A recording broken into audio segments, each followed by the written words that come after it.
Hello, Schoolmates! Ayan, nandito na naman ang inyong nag-iisang Schoolmates Barkada to give you another refresher debate episode na tiyak na makaka-relate kayong lahat. Kaya samahan nyo kami ngayong gabi dito lang sa Schoolmates! Sigaw ang tinig mo, hayag sa buong mundo ang karapatan. Kalayaan, buksan ang isip mo, kaalaman ang iyong karapatan.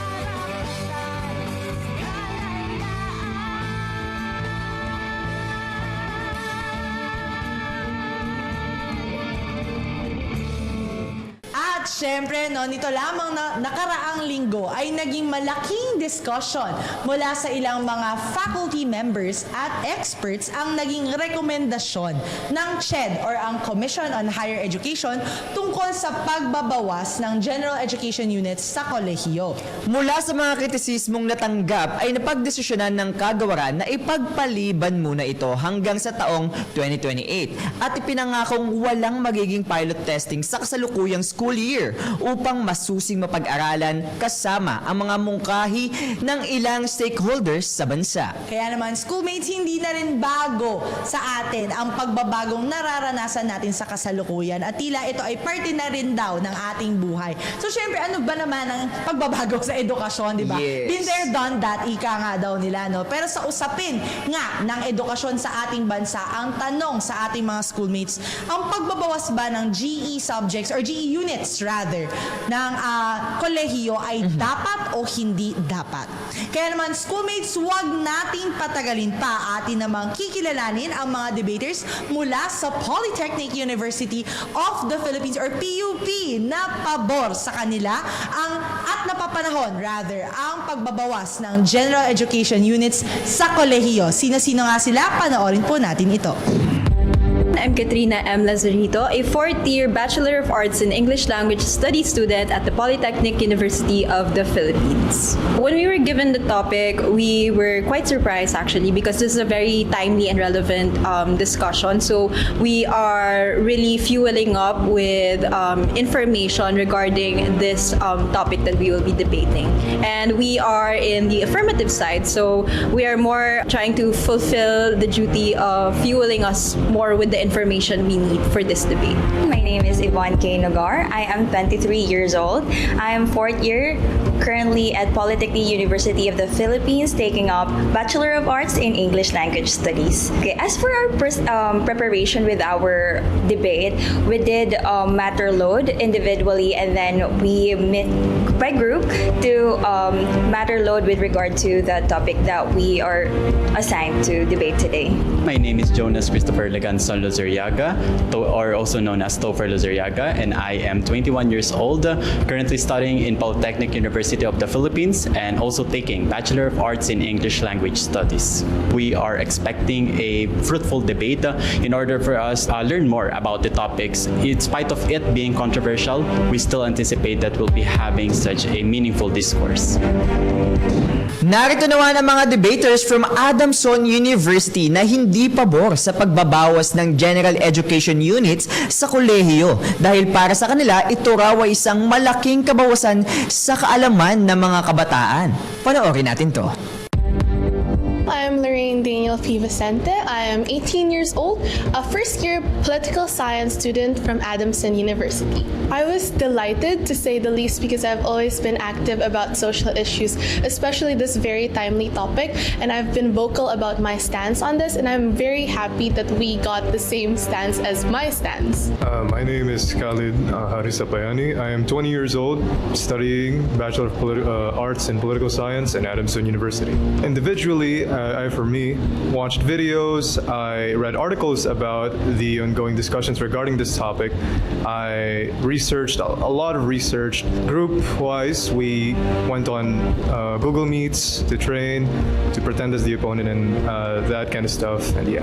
My name is Emilia Andrea Aquino Salfo. I'm 18 years old, a first-year student of Bachelor of Arts in Political Science. I'm studying in Adamson University. I truly wish that they would be able to also try to look at things in a more bigger perspective, because I believe that every individual has the capacity to cross-examine things and information much better than what they might think they could do. So they could definitely do better. Good luck! Sa ating pagbabalik, isa na namang mainit na debate ang ating papakinggan. Dito lang yan sa Schoolmates!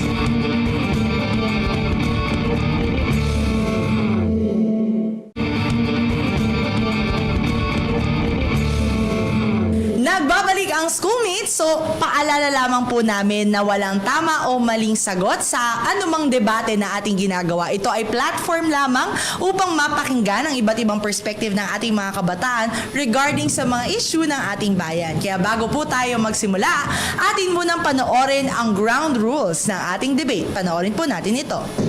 May dalawang teams na maglalaban, ang Team Pro at Team Con, na may tig-3 miyembro.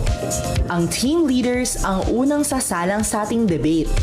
Para sa bawat tanong, may 3 rounds or lives ang bawat isa, na may 30 seconds per speaker per round.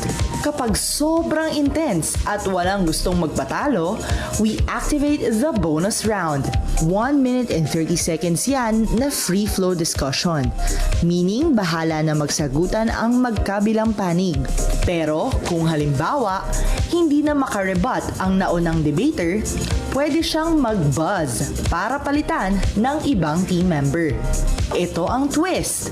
Bilang mga host, may kapangyarihan kaming mag-buzz sa gitna ng laban. Kung medyo off, boring, o hindi kami satisfied sa sagot ng sinumang debater, we can buzz you out at papalitan ng ibang team member. Kaya make sure na hindi lang matalino ang sagot nyo. Dapat klaro, direkta at convincing. Bring your best arguments. Umpisahan na natin ang panimulang argumento mula sa ating mga team leader. Sa ating unang katanungan, sa pinakahuling ulat sa panukalang pagbabawas ng Gen Ed or General Education Units sa kolehiyo, ito ay ipinagpaliban muna nga daw hanggang 2028. Sa tingin ninyo, dapat pa ba itong ipagpaliban ng ilang taon pa? Or dapat na nga ba itong pag-usapan ng maaga-agad at mabigyan ng solusyon ng Commission on Higher Education? We have to make it now. We have to talk about it right now, simply because there are many students who cannot afford college education right now, simply because they have to pay for the unit of the GED, which is just a repeating subject, because all of the competency that were being hit by GED were already been long established and long achieved by the senior high school and by junior high school. So it's repetitive and it will only cost a lot on the part of the students. If not now, then when tayo magbibigay ng solution? I agree that there is a very much importance on settling this matter immediately. However, it is a misconception that these GE units are simply repetitive. Because how do we learn? We learn through repetitiveness, through active recall. Kaya meron tayong tinatawag na active learning, because an information is repeated. This does not mean that it is unnecessary. In fact, it actually even more so emphasizes its importance. We cannot ensure learning through repetitive. Actually, repetitive is actually a manifestation that it is already redundant, simply because they will not be promoted to college if they haven't accomplished the competency required in this GED courses. Simply because, for instance, ethics, morality, this competency structure were already been achieved by junior high school students and senior high school. They will not be promoted to college if they haven't manifested it. So why repeat it? But grades, numbers are not just enough of a measurement onto someone's character. These GE units aren't just subjects. We're not saying that it is unnecessary. In fact, we're actually saying that the reason why the GE units are called ineffective or inefficient or just redundant or a waste of money is because it is not being implemented efficiently and effectively. The GE units are not at fault for this. It is imperative that we come to a consensus of how important, for example, ethics and morality is. Just because it is being taught in elementary and in high school, senior high school, does not mean that in college it should be less of an importance. You actually do agree with our side that grades do not matter, then therefore learning is not only limited in the institutions or learning institutions. You can actually learn from your community. And likewise, I would just like to rebut on your statement in regards to whether or not this is repetitive. We have to learn more through repetition. But actually, you can learn more by integrating and improving our junior high school system. We already have the system, senior high school. Why not transfer the GE courses in senior high school and then improve the quality so that we can somehow avoid repetition and inefficiency to those courses or programs that are aimed for specialization?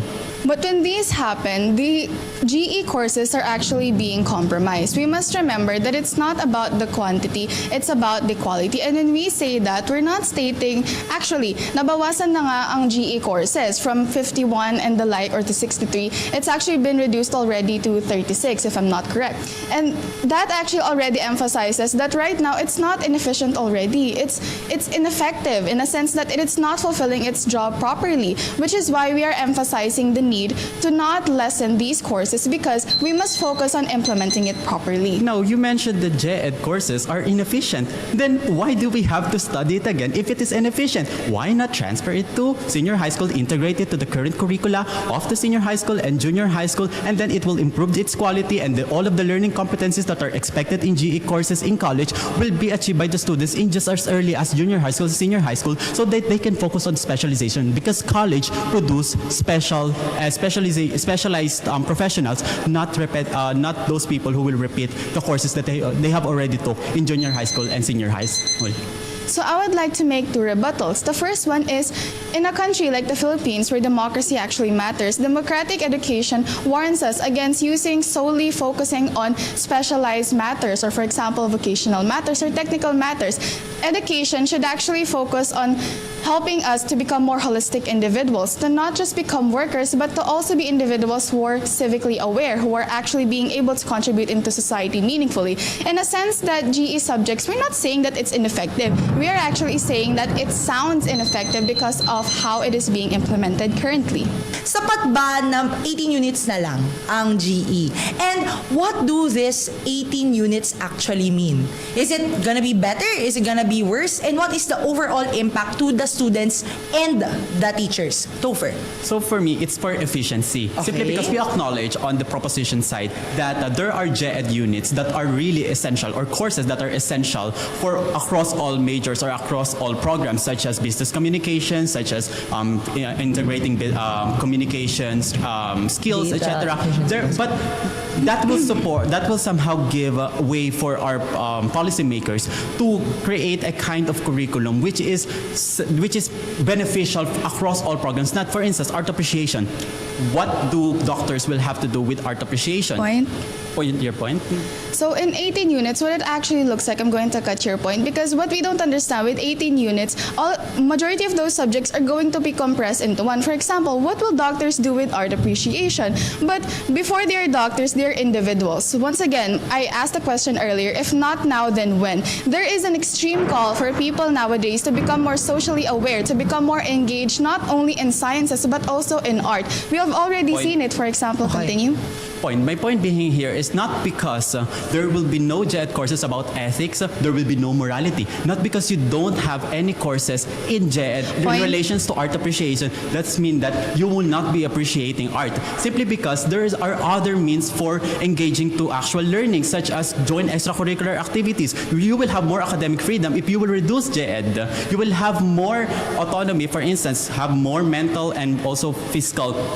It will reduce your stress simply because you will not be paying for these GED courses anymore. For now, Emmy and Topher, I hope your teammates were able to listen to your points earlier. Sana may makapagtuloy. Lorraine and Yvonne, dagdagan natin ng tanong. Kung ililipat ang itong mga sinasabi natin na reduce na units nga daw ng Gen Ed units sa senior high school, sa tingin nyo ba sapat na ito para matugunan yung matagal ng kakulangan sa basic education? Because as it is, basic education is already insufficient to create competent individuals who are moving to higher forms of learning. We cannot deny that. That is a fact. So, do you think matutugunan ba nito kung ibabalik mo yung ibang units ng Gen Ed to senior high as a form of reinforcement? Yvonne? I think yes po because since ililipat na at mas magiging efficient na pag ilagay ito sa grade 12, mapupunta na din yung mga teachers na under before sa general education and mas makakraft ng mas maayos yung curriculum in grade 12 so that they would not be repeating it in higher education. And that is actually the purpose of general education before nung wala pang grade K to 12. But right now, since nagkaroon na ng K to 12 at hindi na-revise yung curriculum ng higher education, naging repetitive na ito. Okay. Lorraine? The simple answer is no. We cannot sacrifice the quality of education for the said inefficiency that's already not working with the current system that we have. If we put the GE units back to basic education department already faces its own set of issues that it has yet to resolve. And one of the leading figures of critical pedagogy, Henry Roque, also tells us and warns us that specialization in college leads to alienation. If we only study about specialization of the courses that we are taking in college, then this makes our approach in society less humane. Okay, Yvonne? But actually, we're not removing totally the general education. We're just reducting it, and we're trying to modernize everything that is in general education subjects. So technically, hindi naman siya nire-remove. So we're just trying to reduce it and trying to be more modernized. And since aware din tayo na yung mga students ay nagkakaroon ng information overload. So this is a way as well to reduce information overload and more on nagiging yung like such as your ethics may embed na ito or ma-integrate ma-integrate na ito sa major subject or specialized subjects that they have. So it's more efficient right now. Okay, Lorraine. But if you're talking about information overload, and if we're going to bring back these units in basic education, then aren't we going to give that burden to those in the basic education department? Because they also have their own sets of burdens. As you mentioned earlier, the grade 12 students, they also have their own sets of burdens. Sige, example na natin dito yung college entrance exams. We cannot sacrifice the quality of education that we're already lacking just for efficiency. And how sure are we that it's going to be efficient to reduce them? If we reduce them, are we going to offer the same quality or better quality? So, as what Ms. Alicia mentioned earlier, although there is general education that is embedded already in our curriculum, and meron pa rin tayong mga napoproduce na incompetent as what they say or label na graduates. So, it rebuts to your argument na kapag hindi i-remove yung general education is magiging competent pa rin sila kasi ngayon nga na hindi pa yun nare-revise is incompetent na sila gumagraduate tapos sasabihin mo na they will graduate competent. Well, the issue here is not the GE units, but the implementation of said GE units. If we reduce the GE units, it will not solve the educational crisis that we have. What we need is better implementation for these units. Ngayon nga na meron tayong GE units, we're already facing ethical dilemmas and meron tayong lack of empathy and values from the graduates that we have. What more pa pag tinanggal natin to? Does reducing them certify na mas magiging okay yung magiging graduates natin? Does reducing them change everything? So, naniniwala ba kayo na magiging isang burden lamang ng mga estudyante sa kolehiyo ang mga GE subjects? Kaya ang pagtatanggal nito ang siyang magiging solusyon para hindi maging mahirap para sa ating mga students? Do you actually think the GE subjects are just a burden? Yes or no? Yvonne? Yes, and that is why the reduction and the modernizing the curriculum is important. And what we're arguing here is that the implementation, yes, and that is actually the revising or the reduction of the curriculum is the implementation that we're trying to do. And also to your argument that The answer is no. It's not going to be a burden because nowadays the humanities and social sciences, the units, they're already lacking and there are less enrollees in it. And if our aim is to produce competent college graduates, then we should also aim not only for a better workforce, technically speaking, but also with their values. Kasi our values, our morals, our principles are shaped by the things that we encounter, the things that we study. And we bring this towards the workforce. I would also like to add na sa revised GE curriculum kasi na the CHED is proposing, mayroong minimum of 18 units and maximum of 36 units. Now this in turn already gives us a social divide. If, of course, the elite schools will be able to provide maximum of 36 units for their students, pero what about those institutions that are lacking? They're going to have to comply lang with 18 units. This, again, further alienates the rest of us and nagpapatuloy na naman yung social divide natin. What happens after they graduate?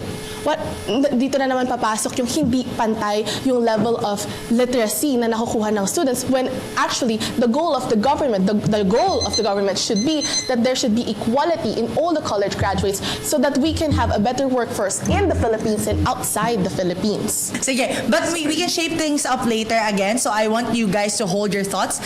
I want to hear naman from Khalid and Kat. In some cases, hindi daw nasasama ang isang estudyante sa honor roll or honor students dahil nakakahatak daw dito ang mababang grades sa GE units. Sa tingin nyo ba ay mas nagiging batayan pa ng higher education institutions ang GE units kesa sa major subjects? And is that fair? Do you think that's fair? I think it's not fair because honestly, in college, you have minor and major subjects. Therefore, the things that you learn in minor subjects are already implemented. You've already learned this through your basic education years, such as from high school and the entire K-12.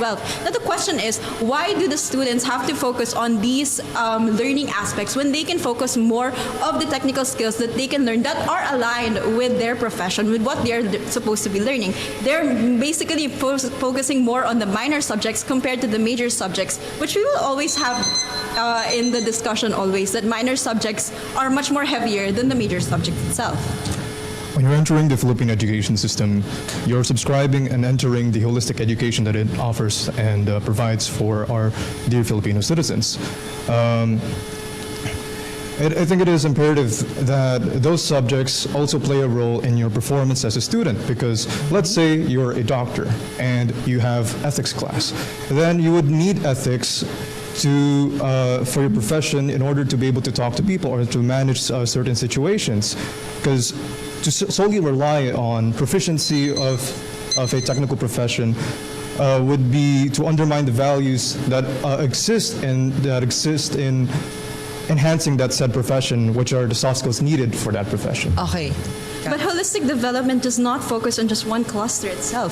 It is the entire formative years. You learn that development not just in the institution, but all throughout your environment, your family, your peers. So we cannot just say that we learn holistic development within the implementation of the general education courses. It's not focused on just one cluster. So it's not enough to say that we have to implement the continuation of the general education courses that we already learned, which is a repetition, because you're not just learning holistic development within your institution, you learn it from elsewhere. Therefore, you still bring it wherever professional fields you enter.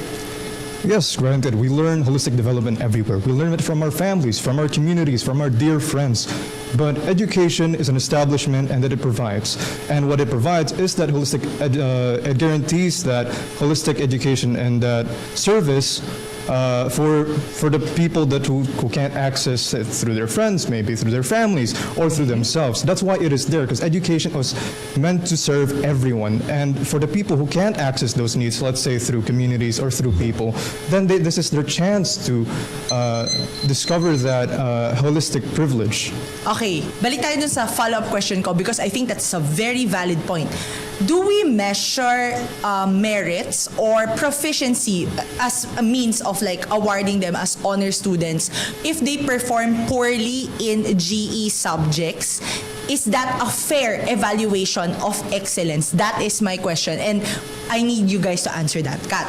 It's not a fair measurement because honestly, you basing it just from the general education courses, your scores in the activities that you learn from them isn't quite fair because again, the holistic development and the subjects that are being taught there does not merely focus on what you are specialized in. You're not supposed to be learning repetitive subjects, repetitive topics when you've already learned these from your formative years in high school. So therefore, this being a basis for demerits and getting poor grades just because the minor subjects hold your grades out of it. Basis of excellence tayo What does it mean to be excellence? If it is repetitive, how come we don't excel in it? That is my question. I think this also raises the question of how do we imagine the labor force here in the Philippines and how do we measure their excellence? Do we measure the labor force here in the Philippines solely by their technical professions and what they bring to the table with their proficiency and skills? Or do we also measure them by their character? This is what holistic education is for. We are measuring them also based on their character. And if they fail to pass or succeed on that regard, then we would only be producing technical workers, people who are just bringing skills to their table, but perhaps they don't know how to communicate. Perhaps they don't know how to resolve conflicts. Those are essential skills that we need in the workforce for in our workforce. Yeah. Sige, gusto kong dagdagan lang ng another layer since we already tackled meritocracy in education and accounting for GE subjects as part of that meritocracy in the current system. So, isa sa plano ng CHED ay ang pag-merge ng ilang general education subjects or into 3 unit courses, okay? So naniniwala ba kayo na kapag pinagsama-sama ito, it will weaken the disciplinary depth and student formation ng mga estudyante sa kolehiyo? For example lang, mga Rizal studies and into Philippine history, just magmo-merge na sila. Do you think that's gonna be an overall good thing sa interdisciplinary knowledge and of course the student formation itself, since we're already tackling about what kind of students are you actually producing in this kind of system? Want to hear more of your thoughts, Kat? It won't really weaken the disciplinary depth of the students simply because it will simply merge into one. Let's say what was mentioned, the Rizal subjects, the Filipino subjects, it will be merged as one. Therefore, the topics that we are learning from those specialized courses already or the general education courses are embedded into one. Therefore, it's not going to be you learning the same things but in different contexts. It's embedded as one. So therefore, how will it weaken it when in fact it contributes to how it forms the students' holistic development? Just like what you mentioned earlier, you are now learning the same set of topics into one as compared to the current one that we're making right now or what we have right now, wherein we're learning some of the same things in different subjects. Therefore, it contributes to the information overload that the students already have when in fact they could put those pressures or those times in their major subjects. But it would, in fact, weaken the depth of said subjects because there are little units that are needed for those said subjects. If we were to congest all of those fields and disciplinaries into one thing, then we also sacrifice a lot of the depth that requires or that comes with those same things. You can't mix Rizal and history all together. It would clash into one thing that would compromise into something more general, which is which sacrifices a lot of the depth of the intended impact that the subjects have. Okay, sige. Thank you so much, guys, for giving me your thoughts, Kat and Khaled. So mamaya magkakaroon tayo ng match-up later based on your performance on this debate. So simula pa lamang yan ng ating mainitang diskusyon. Marami pa tayong dapat abangan sa pagbabalik ng Schoolmates.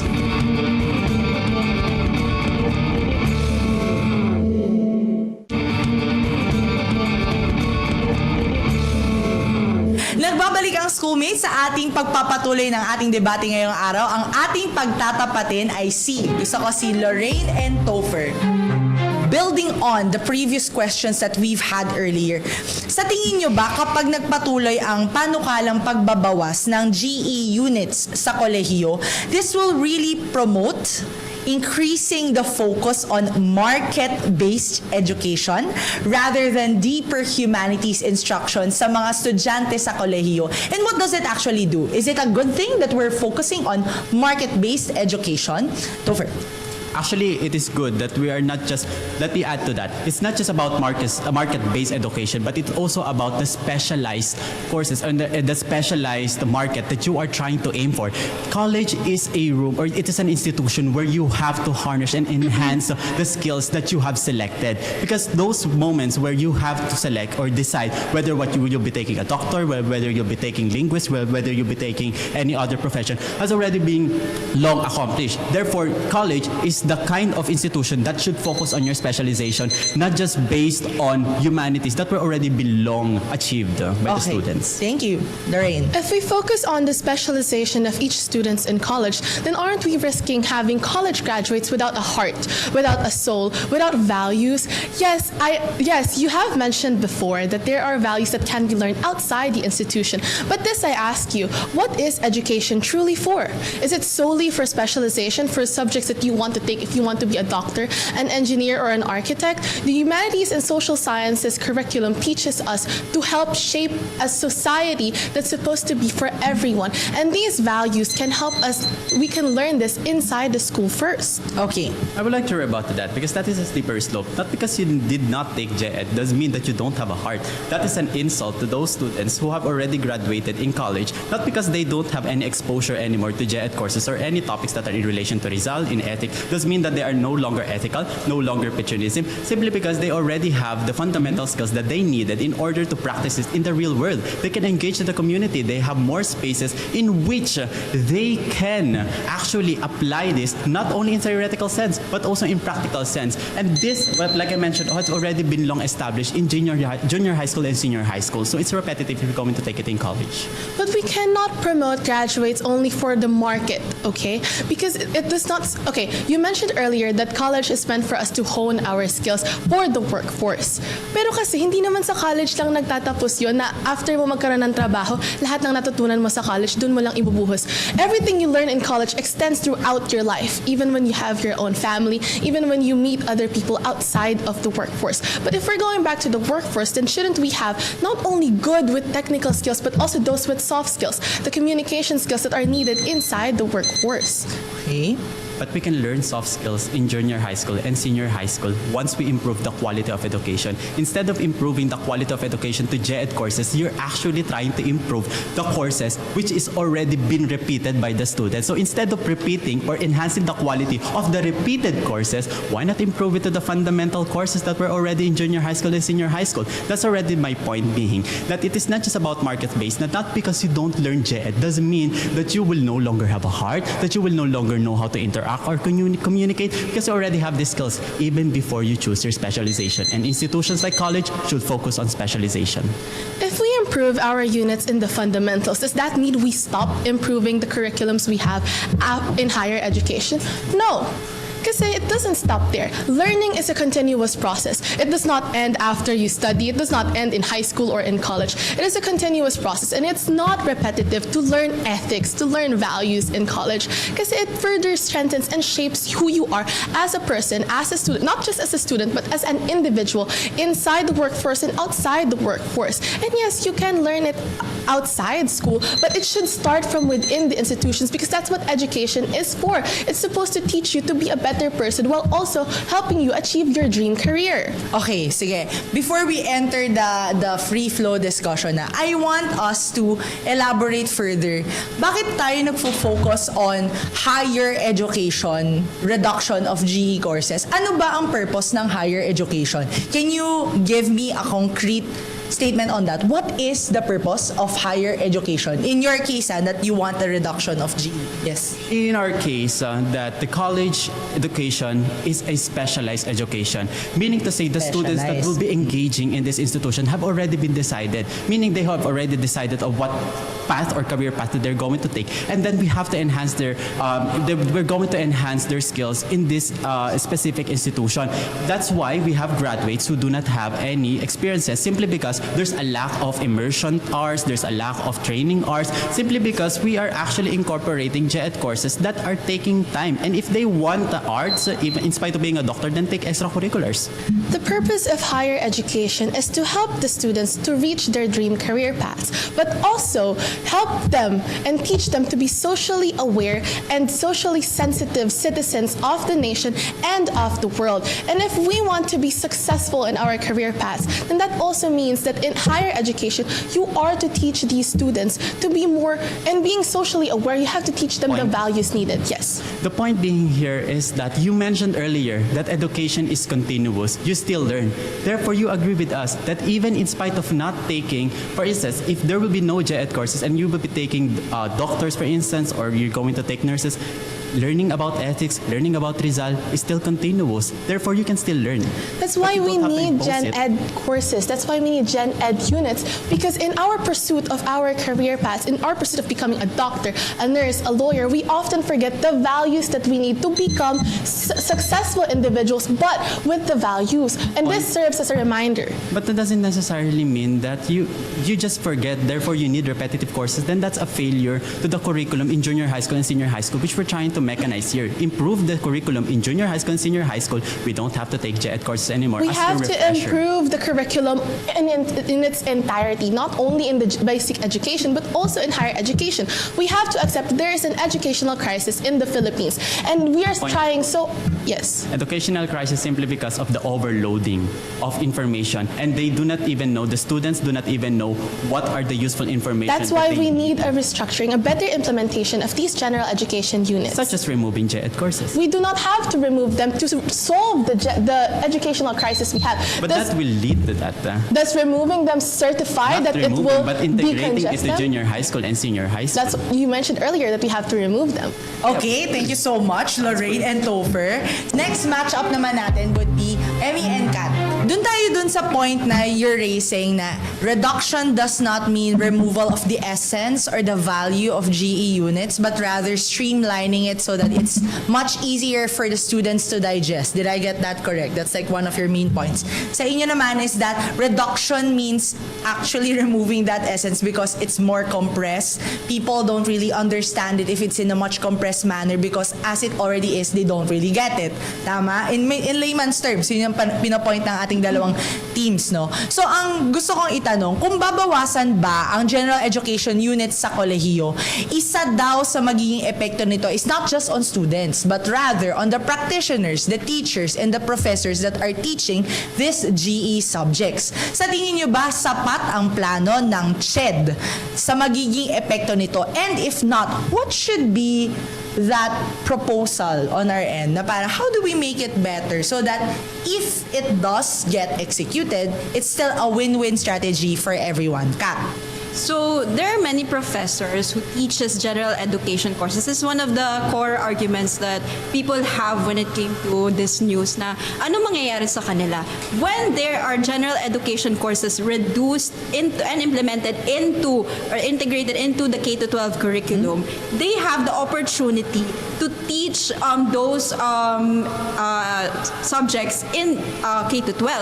Also, at the same time, they have the opportunity, the government can implement masterals and other educations for them to further strategize their teachings. Okay. So I would like to make a very important rebuttal. First off, the rationale behind their decision is because they assume that GE is a burden kasi okay naman, nakuha na naman na nung LM, high school, and senior high school. But that is very idealistic. Ano ba nakikita natin sa ngayon? Yung unemployment, it is not just a superficial question. We have already seen it when they kept trying switching from K-10 to K-12. They're advocating for a more open market. But the problem is, lab rats lang ba? Na-undermine kasi yung dignidad ng hindi lamang yung estudyante, but pati ng teacher kasi they keep going back and forth without actually understanding the real-world values of this. Kasi yes, they're undermining, Sige, go.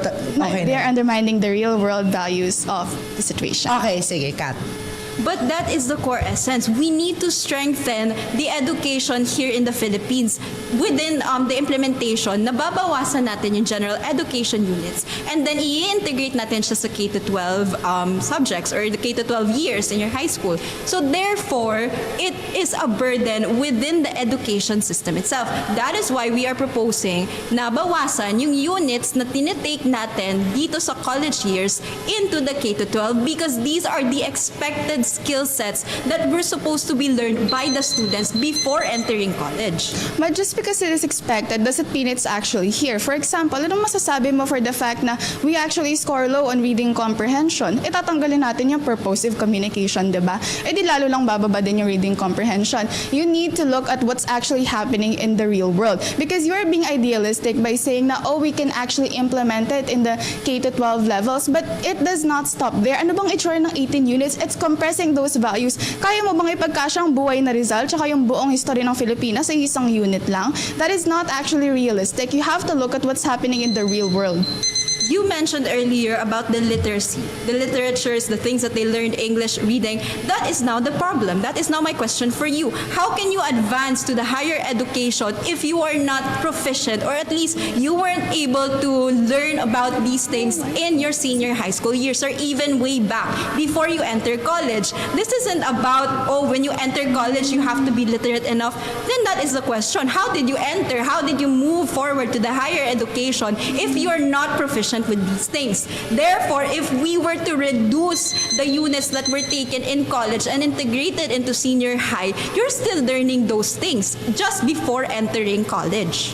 Once again, you are being idealistic. Sinasabi mo ba na pantay-pantay lahat ng kayang maibigay na education dito? What about the private schools? What about the public schools? As someone who was consistently in private schools, I have learned na madalas kasi hindi sila nagbabagsak. Even if you're not actually demonstrating, kahit punong-puno ka na ng guidances, once you're in a certain, for example, environment, they would still actually pass you after certain exams and the like. You were under the assumption na ay, pantay-pantay lahat naman ng education, but what you're proposing is very unrealistic and very idealistic because you are not looking at what is actually happening in the current educational system and how it's affecting our society, our political climate in the real world. You already agreed with me when you Free said flow na to, about ah. You the can educational crisis. That is why it is a generalization. The problem and the burden is within the government to improve the quality of education, Point. not just in the college years, higher years, but also in the basic education years. Point. There is a consensus that there is an educational crisis, but compressing those GE units, the ones that you need to actually innovate the solution, does that make it a proper solution? Because what you do not understand is when you keep teaching students to be more technically literate, you are reducing them of their capacity to be able to innovate solutions that would actually Point. combat capitalism. What you're not understanding is the fact that if they are not equipped with the soft skills to actually communicate, to But why are these actually soft skills promote expected to be learned again in college when you can be focused on these things, on these matters in your senior high So school you think years? in 8 You're years old you'd be supposed able to understand you're soft supposed skills to learn immediately? these technical skills because this is already your specialized years. You're already entering the higher education, the pathway of your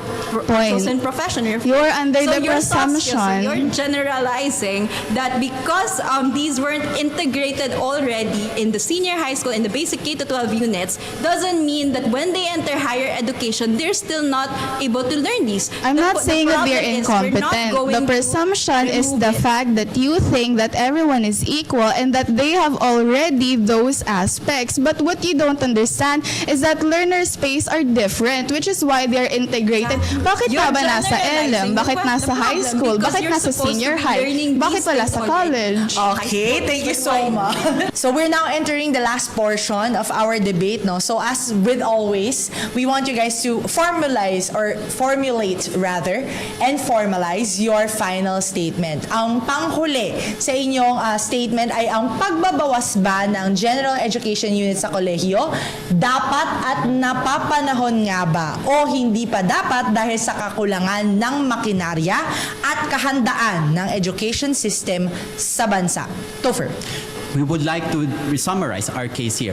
First one is repetitiveness. Because of the repetitiveness of these courses, those topics or those courses that were already been taught in junior high school and senior high school are being taught again. It will serve as a refresher course that you have to pay for, that the institution have to allocate resources for, and lastly, that you have to allocate time for, instead of emerging to the community, whereas you can also learn from it, whereas you can also engage the extracurricular activities. Secondly is that college education serves as an institution to focus on your specialization because you have already decided which career path you're going to make. That's why there are many graduates that do do not have much skills simply because there are a lack of immersive skills. There are a lack of units in order to immerse to the kind of situation in the kind of industry where they're going to indulge in. And lastly, it will reduce the mental and financial burden of the students simply because in mental health, you will no longer have to think multidisciplinarily. You can focus on the specialized subject that you have decided to take. And lastly, in financial, is that you don't have to pay for a refresher course because these courses were already taught in junior high school and senior high school. That's why we stand firm with our argument that reducing general education is timely. And as we speak right now, there are many students who cannot afford college simply because they have to pay for GED courses, and there are a lot of students who are being bombarded right now with information that they don't even know how to apply in their respective specialized industries. Thank you. Emmy? We stand against lessening the GE units because 18 units is already too little to actually a lot for the quality of education, especially the GE courses, the ethics, the philosophy, the art appreciation, science, and the like is actually included in that as well. So once again, to further conclude it, to summarize the statement more properly, is that we stand against lessening the GE units because we stand for an equitable society where the students are able to stand up for themselves as individuals first before workers. Thank you. Schoolmates, sa aming pagbabalik, atin namang aalamin kung sino ang ating best speakers ngayong araw at ang say, syempre, ng ating mga schoolmates online and on social media. At lahat ng yan ay dito lang sa Schoolmates.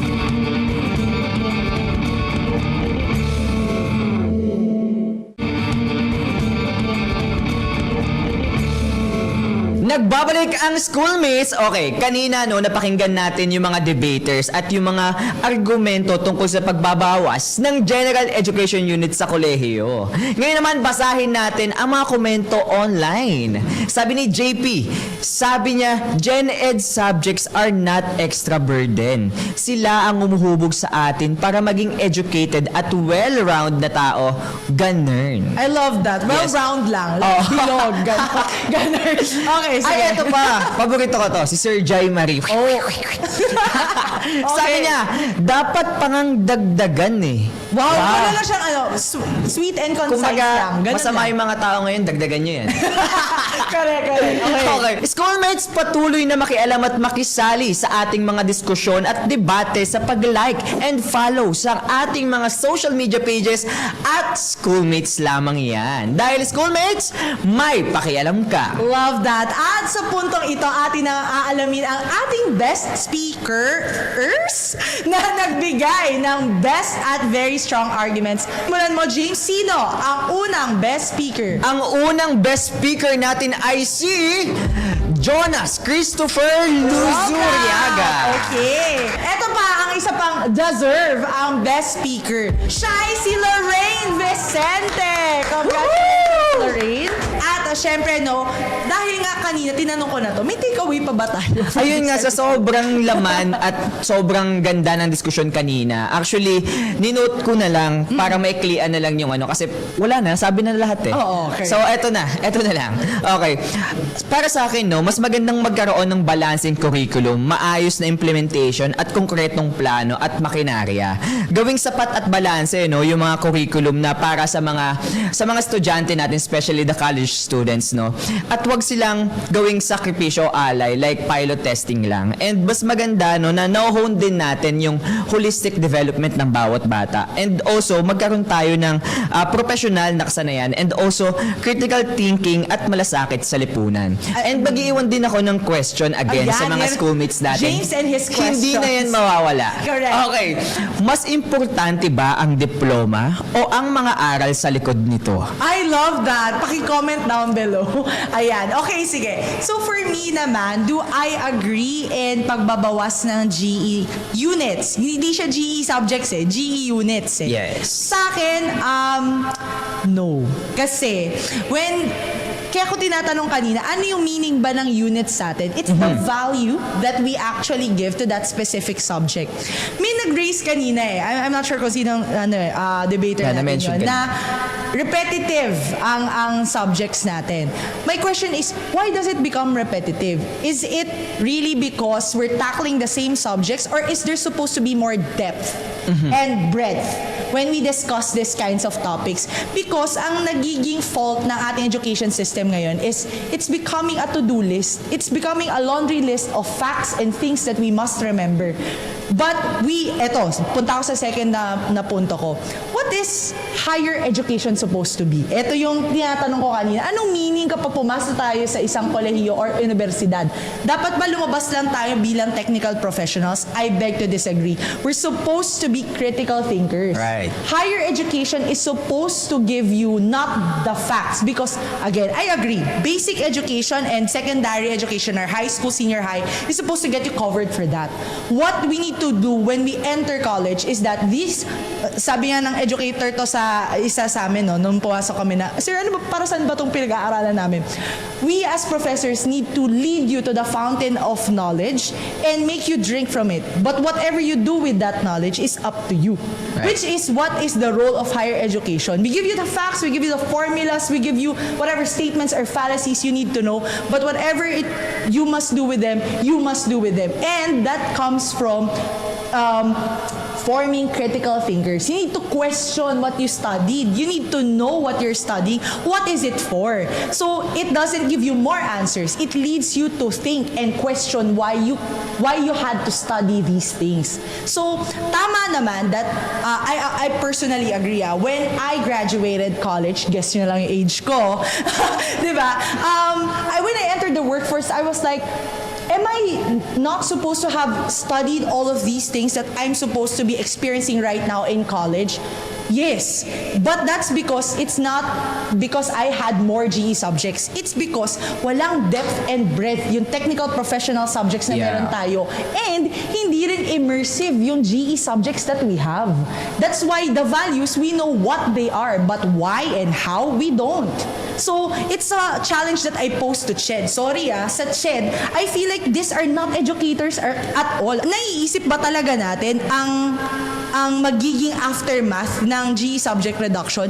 It's educator displacement, not necessarily that they have the option or the opportunity means that the opportunity is equally accessible to these educators. Hindi yung mga estudyante nga, di mo ma-fund yung higher learning pa ba ng guro kaya mong i-fund, 'di ba? So it's again, as with all, the intent is good, but the execution is still a bit loose, 'di ba? So we still need to answer these questions first para wholeheartedly mai-implement siya ng mga educators natin. Kasi hindi mo naman mai-execute yung lesser and sharpened GE subjects or GE units if yung mga educators mo ay hindi in it.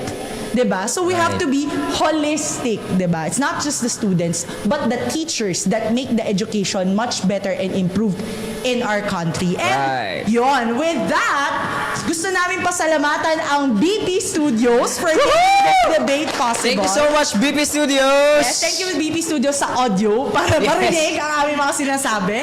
And of course, sa ating student debaters from PUP and Adamson University. Sana medyo naliwanagan kayo at ginanahan kayo, diba, with our topic. And with that, sa bawat usapin, sa bawat issue, may boses tayong mga kabataan. Sumali, makinig at makiisa dahil ang bawat opinion natin ay mahalaga. Kaya naman, sabay-sabay nating isigaw sa buong mundo. Schoolmates, May pakialam ka! Sigaw ang